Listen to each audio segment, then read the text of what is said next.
vou dividir, tá? O Queiroz também tem o problema de lavagem de dinheiro, onde ele é apontado em relatório do COAF. Aliás, vamos lembrar esse relatório do COAF.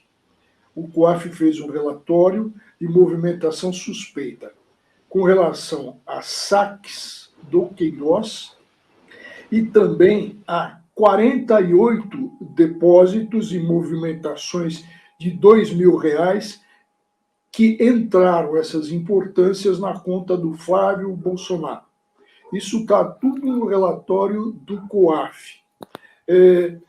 E se a gente pensar um pouquinho, nós vamos ver que também nós tivemos, quando Fábio, o presidente do Supremo, o Dias Toffoli, estava assim, não vou dizer namorado, mas empolgado, tinha todo um perfil filo-bolsonarista, ele deu aquela canhestra, torta liminar, de suspender em todo o território nacional as investigações referentes ao Queiroz e ao Flávio Bolsonaro. Vocês lembram disso? Foi um escândalo. Por quê? Porque na cabeça do Toffoli havia necessidade de uma autorização judicial para que o COAF fornecesse informações, como também havia necessidade de se ter uma autorização judicial para a Receita Federal obter informações. Então, veio essa liminar em plantão judiciário, em época de férias, uma coisa assim vergonhosa. Eu acho que a Themis deve ter colocado umas 2 ou 3 vendas a mais, porque a Themis é cega, de vergonha. Tanto é que o Supremo Tribunal Federal acabou com essa liminar do Toffoli. Então, veja, isso tem importância? Tem. Por quê? Porque está ali, na movimentação do COAF, elementos de prova que poderão até, eu vou mais longe, até dar apoio e valorizar e fazer com que seja crível uma eventual delação premiada do Queiroz. Se a gente pegar os manuais de criminologia, e vamos ao italiano, aos italianos, o que eles dizem? Os que tratam, manuais recentes, tá? Os que tratam da criminalidade chamada de potentes e poderosos, eles estão acima das máfias, tá? Criminalidade de potentes e poderosos. Poderosos é quem tem poder, deputados, juízes, etc. Potentes, quem tem poder financeiro.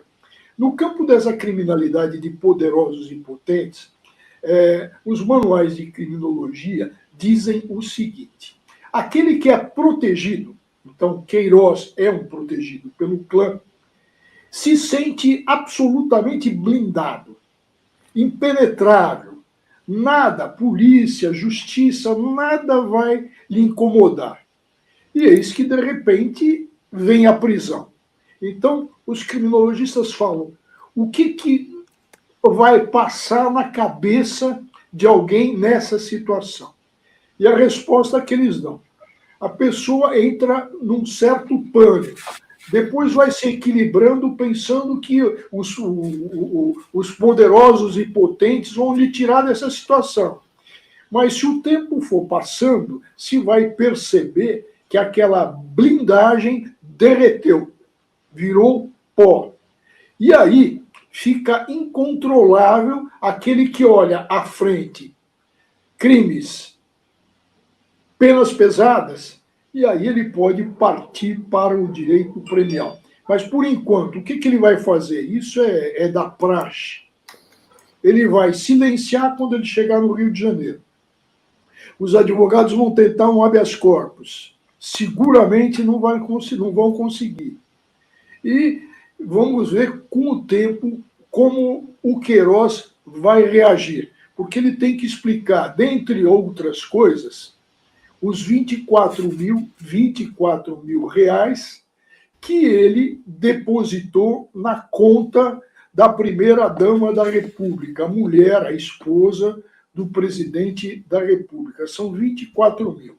E mais 48 depósitos na conta do Flávio. E tem tanta coisa que ele precisa esclarecer, por exemplo, aquele vazamento no Rio de Janeiro, entre o primeiro e o segundo turno. Mas mais do que isso, se a gente montar um quebra-cabeça, a gente vai ver também que o presidente Bolsonaro fez de tudo para derrubar o diretor da Polícia Federal, diretor-geral, e colocar um no lugar, e mais do que isso, ter o controle da superintendência da Polícia Federal do Rio de Janeiro. Por quê? Porque a Polícia Federal faz a Polícia Judiciária. Mas dessa vez eu acho que o tiro saiu pela culatra. A direção do vento mudou, porque houve anteontem, um parecer do Ministério Público Federal falando em lavagem de dinheiro de Flávio com relação a imóveis, onde imóveis comprados por um valor baixo, pouco tempo depois, eram vendidos por um valor muito superior, num lucro superior a 200%, e que ali se viu indicativos de lavagem de dinheiro. O que o procurador do Ministério Público Federal fez? Entendeu que a competência era do Rio de Janeiro e mandou tudo para o Ministério Público do Estado do Rio de Janeiro, que tem lá com ele as rachadinhas, as investigações da Furna da Onça. Então, se juntou tudo isso. E foi pedida a prisão preventiva. Essa prisão preventiva foi decretada, ainda não se sabe os motivos, se é garantia da ordem pública, se ele estava ameaçando testemunhas, se ele estava sumindo com provas. Qual foi o motivo? Porque prisão preventiva só se decreta se houver necessidade. Foi decretada a prisão preventiva e o Ministério Público do Rio Estadual se comunicou com o Ministério Público do Estado de São Paulo, que acionou a Polícia Judiciária do Estado de São Paulo e ocorreu a prisão.